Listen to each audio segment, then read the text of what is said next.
Good morning. It's now getting pretty cold in the mornings. We're about 6 degrees. However, sun is shining. It'll probably be about 18 high today. So the days get nicer, but we are cold in the mornings, aren't we? Jumpers on. He's in his little farmer's outfit today. Lee's being noisy in the background because we've got glass for the windows, so he's cracking on with windows, but we'll do that in another video.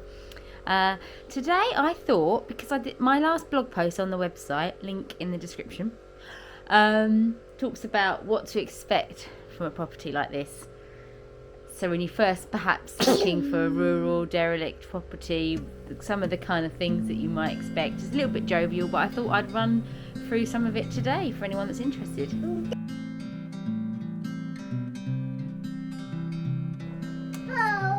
Oh yes. So here's a good place to start. As you can see, behind me is the beam to get into the lounge and the office. Now I'm not tall, I'm about 5'5" at a push. So this is very common in some of the rural properties that are made timber structure, red brick, the cob fascias. Now a lot of the kind of poorer settlements, which is originally where our village is located actually, you'll find the houses are a lot smaller, small rooms, obviously for heating in the winter. But they must have been incredibly short because, right? So we've spent the last 3 years accessing our kitchen and our lounge and office, so really everywhere where we are every day, getting used to ducking. Reason why I wear my hair in such a high bun is because that's my marker. Oh, got to go further lower. Right, so if I don't have my hair in a bun, my goodness, do I keep banging my head. So it's a bit of a negative, but it's very common, and we don't want it to, you might see a house and just completely be put off by it, but there'll be so many other things that are important: the land, the view, the location, the space, everything. So over time, we obviously are going to dig down the floors in both these rooms and make the rooms better. Once you're in the room and you're over the main beam, I'm fine, Lee's fine. My dad, who's bless him about 6 foot plus, wouldn't be able to stand up in here. So yeah, we're definitely going to have to lower the floors at some point. So definitely something to look out for. It's pretty common.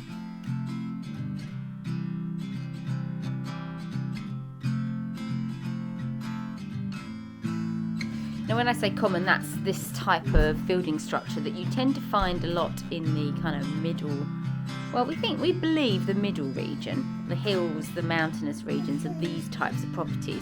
We've been looking kind of around north of Veliko Tarnovo, and you'll see a lot more for your money up there, lots more stone barns, tall ceilings, so more larger spaces. So that's interesting actually, as we've been kind of exploring the area. But just to add in the kind of north of this city where we're located, yes, you get more for your money, but you don't get the hills and the views. It's very flat. It's a very different environment. So it depends what you really want out of your location. Another thing really common is external staircase. So when we first moved here, this was a grapevine, and we had an external staircase downstairs to upstairs. Right now we have no staircase. We shall be putting it back in. However, that is another common thing with these properties. No internal staircases, external staircases. Not that it matters, because you probably don't even have a bathroom either. Maybe you'll have a long drop. If you do have a bathroom, you'll be guaranteed you've got to go outside to use it. So you've seen this view many a time. This is our original barn. You're going to find in these properties lots of barns, lots of outbuildings, lots of wonky roofs and tiles. Now you don't necessarily have to re-roof. Re-roofing is expensive, maybe not even necessary. We'll talk about that in a bit more detail, but what I'm actually showing you here is, as you can see, this has been our bane of our life. This is our huge dumping ground for house waste, and it is a jungle. Now you're probably sat at home going, oh, I wish they'd just clear it. Won't take them long. Well, it does. It takes about a week to clear that, and we've done it twice since we've lived here. And each time it's like goes back to that. So unless you can really, it's a space that you can really be on top of every day, it is impossible. Now, obviously we've had a baby and our focus has been the house, the extension, containing all the rooms in one space so we're warmer for winters and we can expand a bit as a family. So the garden is lacking because we do not have the manpower. We could hire someone in to come and do it, maybe for a few £100, which is something we'll do next year. But yes, you are likely to have a jungle out there in any of these derelict properties, especially if they've been left for sort of 10 years plus. That's just like a year's worth of growth. So it's crazy, and I'm sure there's many of you that if you've got the capacity, it's really fun actually going through it. So yeah, look out for that. Once you've cleared all your land, or unless you bought a property that's been cleared for you, you'll be amazed at the space and what else you might find.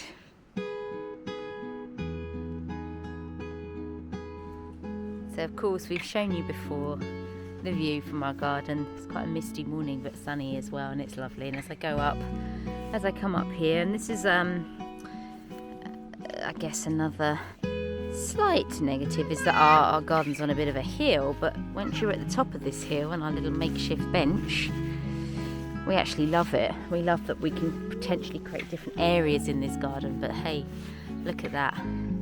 So, positives about a rural derelict property. You're going to be hopefully surrounded in beauty that you see here. But I've come up here to talk about a roof again.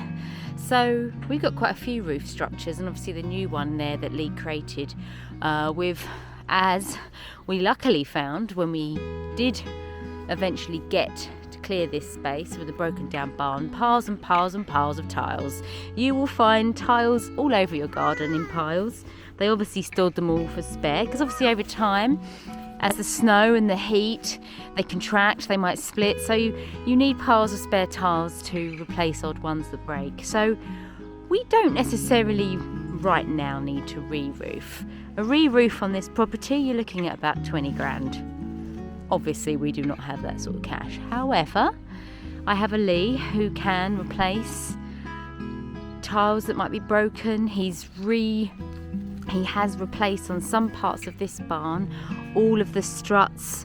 I'm not really good with the terminology, but he's actually taken all the tiles off. We've put in a film barrier, brand new battens, so it makes it a lot straighter. But this is the kind of typical roof that you might find on a derelict property. Now some, obviously, you might find look very unsafe, falling in, and definitely need a re-roof. So bear in mind your price of your property is going to be the price it is, probably because of the amount of work that's required in big elements such as the roof.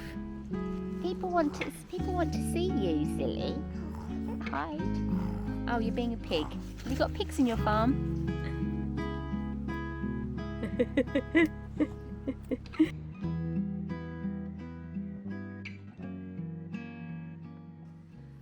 Another thing you're gonna get is tons and tons and tons of stuff. Furniture, clothes, shoes, beds in every room. You'll find there the old kind of metal base beds with mattresses. So yeah, they're hard to get rid of. I mean, we know people that can collect scrap metal, so that's good. The mattresses we've just left in piles in our rubbish tip garden, and over time they've just organically kind of composted down. But yeah, a hell of a lot of woodworm riddled furniture. There's a few pieces that we've been able to keep, but yeah, as I've said before, stuff thrown over there. And you will always find like a basement room that would have been there like cool food storage, and it will be full of jars and jars of onions and pickles, probably 10 years old. I wouldn't risk eating them, but yeah, you're definitely going to have a lot to sort through. Oh, hello, Your Majesty. This is Cat with no name. We used to call her Milkshake because she used to bring all the boys to the yard, but we had her done, so that isn't relevant anymore. Now, this cat was living here way before we were, and this is my final point. You are going to inherit a cat that's lived here longer than you will have, and you kind of get used to it. But hey ho, they get the mice, which means less snakes, so there's always a positive. So this is what Lee's up to. That's why he's not allowed in this video, because I have to get him working, get him moving into gear, so we get these windows in. They're looking good, aren't they? Two are somewhat in. Yeah. But we're not showing you yet. We'll do a whole video on the windows, I think, the process. There's a mistake. Oh, is there? Oh, we'll save that for next there's a week. mistake. We'll save that for next week. That's funny. But really quickly, Lee, I've done a video today on all the typical things that you'll find in a derelict property out here. Mattresses. I've said it. Yeah. Anything else that springs to mind that I might have forgot? Clothes. Yep, said that 10 too. beds. Yep, said that too. Very overgrown trees that Yep. might need to be trimmed if they're over the house. Oh, that's a good one. Yeah. No bathroom. No bathroom. Yeah, that's pretty obvious. No septic. Yeah. Crappy access. Yeah. Yeah, you've got the main ones. Yeah, you're boring me now. Sorry. So basically... there's a lot. There's so much, but you sort of put me on the spot. No, I know, exactly. But what I just wanted to... Rusty enamel. Rusty enamel. Loads of you enamelware. find Everywhere, loads of everywhere, useless everywhere. enamel. Yeah, exactly. So this is why we put together the buying guide that we've talked about in a previous video, that's kind of got more about the what to look for in the property construction wise, obviously access, location, and then more about detail about roof and electrics, and there's a whole page of Lee's top tips. Just the tip. Just the tip. So embarrassing. Well, if you're really lucky, you'll find an empty house. Oh, a cleared garden and an empty house. That's pretty rare. That will mean a Brit selling it. More than likely. Yeah. But yeah, the guide's pretty useful. So to get the guide, you need to go to our website, link below, sign up, and you'll join a mailing list, but you can unsubscribe. I don't really send anything out, but it might be useful because it might be something that we use to put up properties that are locally up for sale. We're going to share those with our new, our website sign-ups first before any videos, so you'll be extra special. And we'll send you the buyer's guide, and there might be a property coming up soon.